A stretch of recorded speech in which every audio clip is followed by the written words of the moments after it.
발제를 맡은 홍재나입니다. 박수. 네, 그동안의 세부적인 주제에 대해서는 3차에 걸쳐서 많이 말씀드리고 또 질의응답 통해서도 많이 답변을 드렸습니다. 그래서 오늘은 가장 큰 줄기라고 할 수 있는 현재 이 상태에서 무엇이 가장 핵심 과제인가를 중심으로 해서 말씀드리겠습니다. 그래서 저는 지금 시점에서는 지금까지의 혁신교육의 성과를 모아서 교육청이 바뀔 때라고 생각이 되어서 교육청이 바뀌면 교육이 바뀐다라고 제목을 달았고요. 그리고 그때 가장 중요한 역할을 하는 것은 교육의 변화를 이끄는 리더십의 역할과 과제가 무엇인가에 대해서 말씀드리겠습니다. 네, 넘겨주세요. 네, 먼저 질문을 하나 드리겠습니다. 저는 평생을 중학교 교사로 일해왔습니다. 교사가 된 이후에요. 그런데 대학교육도 굉장히 중요하죠. 그래서 대학교육 발전을 위해서 내년에 제가 서울대 총장 선거에 한번 출마하고자 합니다. 네, 안 된다고요? 왜 안 될까요? 왜 불가능한 거죠? 뭐 제도 때문일까요? 아니면 인식 때문일까요? 여러분은 어떻게 생각하시나요? 왜 평생을 중등교사로 살아왔고 저도 대학교 나왔습니다.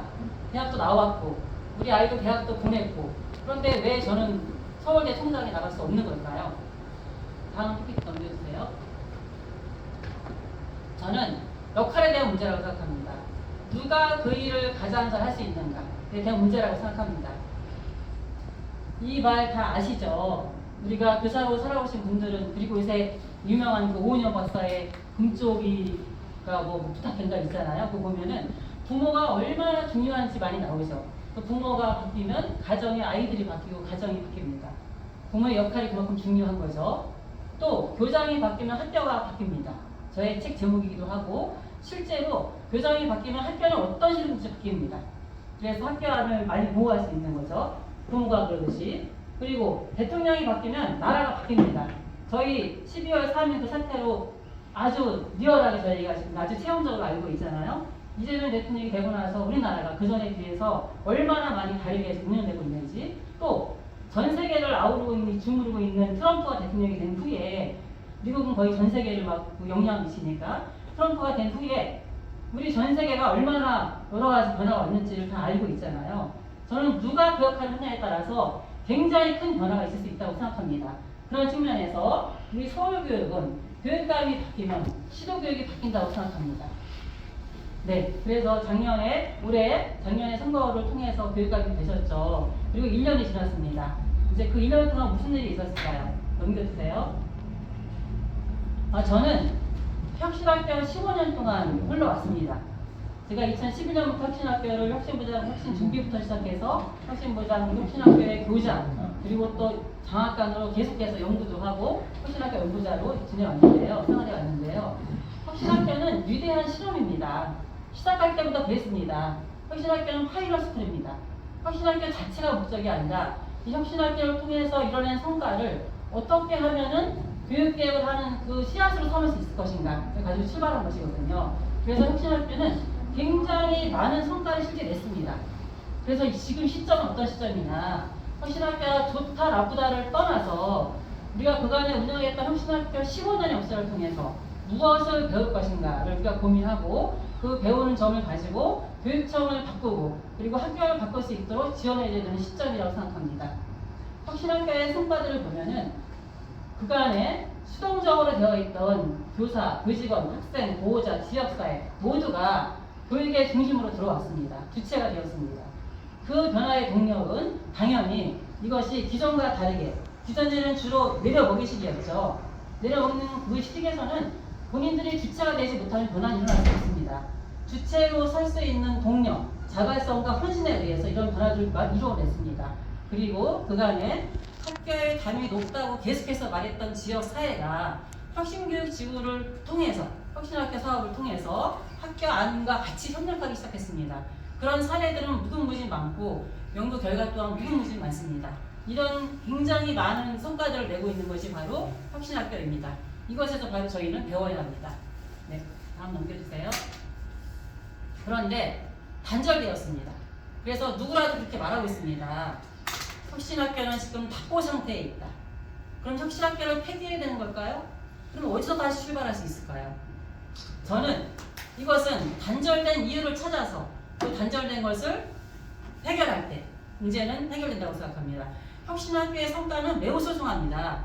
혁신학교는 말 그대로 이 우리나라 발음으로 혁신이라는 혁신학교라는 그 명칭으로 전 세계에 소개되기도 했습니다. 연구도 되었고요. 그런데 이 소중한 성과를 그리고 그동안의 이 교육 주체들이 정말 땀과 정말 이 모든 걸 갈아 넣어서 이번에 이 파이널 스쿨에서의 성과를 그냥 사장시킨다면 그동안의 성과는 어떻게 되는 걸까요? 다시 무에서 시작하는 것은 저는 아무런 발전적인 일이 될 수 없다고 생각합니다.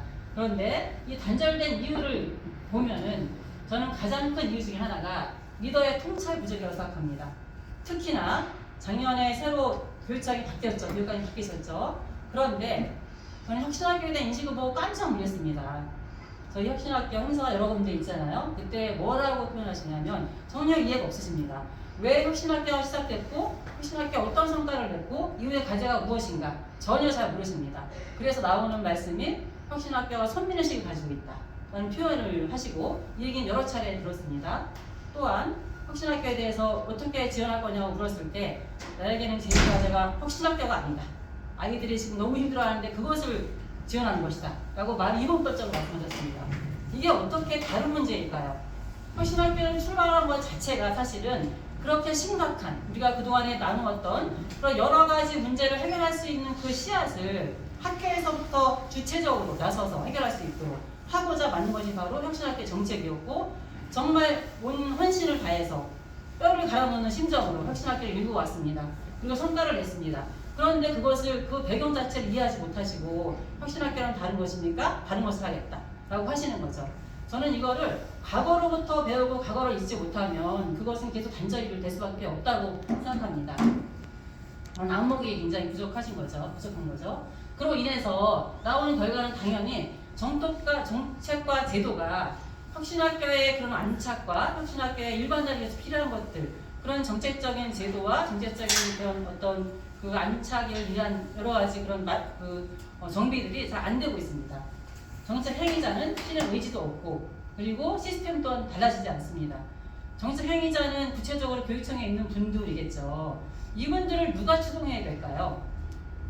아까 말씀드린 것처럼 대통령이 바뀌면 나라가 바뀌고 그렇잖아요. 부모가 바뀌면 가정이 바뀌는 것처럼 그 역할을 추동해야 될 것은 가장 그것을 총괄하고 있는 리더라고 생각합니다. 그로 인해서 실천 행위자 또한 위기에 처해 있습니다. 학교에서 선생님들은 너무 지쳐서 소진되고 있고 그래서 선생님들이 혁신학교에 있더라도 혁신학교에 가는 것 자체를 굉장히 부담스러워하고 지금쯤이면 아마 각 학교에서 어떻게 하면 교사들을 남게 할 것인가 누구를 다시 또 모셔와서 이 혁신교육을 이어갈 것인가 굉장히 고민하고 있을 거거든요. 계속해서 교사들의 개인의 역량에 의존하고 있습니다. 교장 개인의 리더십에 의존하고 있습니다. 그렇기 때문에 혁신학교는 일반화되지 못하고 등대처럼 직원만 붙이고 있는 고학교만 붙이고 있는 그 상태에 머물러 있습니다. 이 가지를 누가 해결해야 될까요? 네, 옮겨주세요. 이 실험에서 배우기 위해서 필요한 것은 바로 지금까지의 이 실험학교가 우리의 교육에 대해서 갖는 의미가 무엇이고 그리고 그 성과가 무엇인지를 제대로 이해하는 그런 독해력이 필요합니다. 문해력이 필요합니다. 그런 문해력을 가진 자, 그런 사람이 리더가 되어야 된다고 생각합니다. 그리고 현장에 대한 공감, 현장의 모습에 대해서 공감을 가지고 있고 그 현장 문제에 대해서 실행할 수 있는 실행 의지를 가지고 있는 사람. 누가 그런 사람이 될까요? 현장의 문제를 가장 잘 알고 있는 사람, 현장의 어려움을 가장 잘 체감하고 있는 사람, 그런 사람이 저는 실행 의지가 있다고 생각합니다. 저는 쉽게 이렇게 표현하는데요. 목마른 사람이 우물을 파는 법이다. 목이 말라 갔어야 합니다. 목이 마르지 않은 자가 어떻게 우물을 팔 생각을 하겠습니까? 그리고 그런 것이 바탕이 되기 위해서는 이런 잘 배우기 위해서는 실전 경험과 실행 역량이 있어야 합니다. 관념이 아니라 실제적인 경험에서 우러나오는 실질적 실행 역량을 가진 사람, 그런 사람이 바로 제대로 교육청에서 무엇을 혁신해야 되고 무엇이 지금 제1과제이고 어떤 것을 지원해야 되는지 제대로 짚어낼 수 있고 제대로 만들어낼 수 있고 제대로 지원할 수 있습니다. 네, 옮겨주세요. 그러면 현재 시점에서 가장 우선 과제가 무엇이냐? 저는 이제 실험은 충분히 했습니다. 그래서 답보 상태에 있습니다. 결과도 충분히 나와 있습니다. 더 이상의 새로운 결과는 없습니다. 저는 단언코 말씀드립니다. 혁신학계에서 지금까지 이뤘던 이 결과들이 새로운 결과가 나오리라고 저는 생각하지 않습니다. 충분한 결과가 있는데 이 실험 결과들을 배워서 그것을 안착시키기 위해서는 저는 지금은 조직 개편이 반드시 필요하다고 생각합니다. 조직 개편을 통해서 학교에서 가장 어려워하는 점이 교사들의 업무 경락, 업무 부담 너무나 큽니다. 교사들이 아이들의 얼굴을 바라볼 짬이 없고 교사들의 수업 양보할 시간이 없습니다. 여백을 돌려주기 위해서는 교육청이 정책 준비를 해야 됩니다. 그리고 본청을 승인화해야 되고 우리 전 조희영 교육감께서도 본청 승인화한다는 얘기를 엄청 많이 하셨어요. 약간 줄였었어요. 한 600만까지 줄였는데 다시 800만까지 늘어났습니다. 정책을 만들기 때문인 거죠. 정책을 줄이고 본청과 지원청의 역할을 재조정해야 합니다. 그래서 말 그대로 본청은 사업을 기획하는 역할을 중심으로 하고 지원청은 학교를 말 그대로 제대로 지원할 수 있는 그런 역할을 할 수 있도록 해서 학교가 본연의 교육활동에 집중할 수 있는 시스템을 만들어줘야 합니다. 두 번째는 인사가 만사라고 하죠. 인사 시스템 정말 심각합니다. 제가 교육청에 1년 있다 그만둔 이유이기도 합니다. 교육청 나오고 나니까 막막하기도 했어요. 그런데 제가 왜 교육청을 나왔느냐. 제가 학교에서 교장 4년 한 다음에 교육청으로 갈 때 1.5년이 임기라는 얘기를 그때 들었습니다. 정말 깜짝 놀랐습니다. 제가 그 전화 받고서 바로 말했어요. 아니 1.5년 갖고서 무슨 일을 할 수 있죠? 라고 제가 물었거든요. 또 물었어요. 제가 왜 1.5년이죠? 규정이 있나요? 없어요. 없다고 했어요. 내기로 하겠어요. 1.5년 한 다음에 제 후임자는 딱 6개월밖에 안 했어요. 그리고 자리를 옮겨요. 그리고 1.5년 이 4급 이상 다 그렇거든요. 과장, 뭐 국장 다 그런데 그 1.5년 동안에 무슨 일을 할 수 있을까요? 계속 새로 하는 겁니다. 새로 하고 새로 하고 새로 하고. 그러니까 새로 정책을 계속 만들어내는 정책은 쌓여서 학교로 가고 이렇게 1.5년 가지고 할 수 있는 일. 교육장 최소한 3년, 4년 해야 되지 않나요? 교장도 4년이고 국회의원도 4년이고 다 4년이거든요. 최소한 방송사도 내가 물어봤어요. 방송사 사장도 3년이에요. 어떤 자리도 3년은 보장해주거든요. 1.5년 갖고 할 수 있는 일이 뭐가 있을까요? 지금 우리 교육청 그러고 있습니다. 이게 아무리 이야기해도 안 바꿉니다. 왜 안 바꿀까요? 여러분들 왜 안 바꾸는 것 같으세요? 1.5년의 임기를?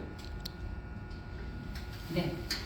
그래서 저는 이런 거 가감하게 사실 혁신은 새로운 걸 뒤로는 것보다 과거에 없애되는 것들을 먼저 없애는 것이 혁신의 시작이거든요. 해동이라고 하죠. 해동을 해서 해체한 다음에 그리고 새롭게 구성을 해야 되는데 전혀 해체하지 않고 그리고 이렇게 해서는 전혀 학교를 교육청을 혁신할 수 없습니다. 교육청을 혁신하지 않고는 학교를 지원할 수 없습니다. 이렇게 짧은 임기 관행을 개혁해야 되고 교육장 능력이 보장해야 합니다. 그래서 전문성을 강화해야 됩니다. 그리고 정책을 위반하는 기준을 명확히 해야 됩니다. 지금 정책 위반을 할 때 여러분들 가장 많이 휘둘린다고 표현하면 어떨까 모르겠는데 민원에 정말로 예민합니다.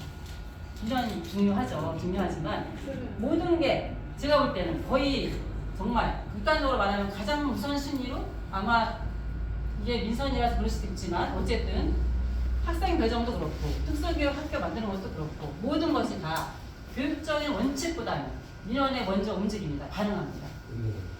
네. 이런 것들 개선해야 됩니다.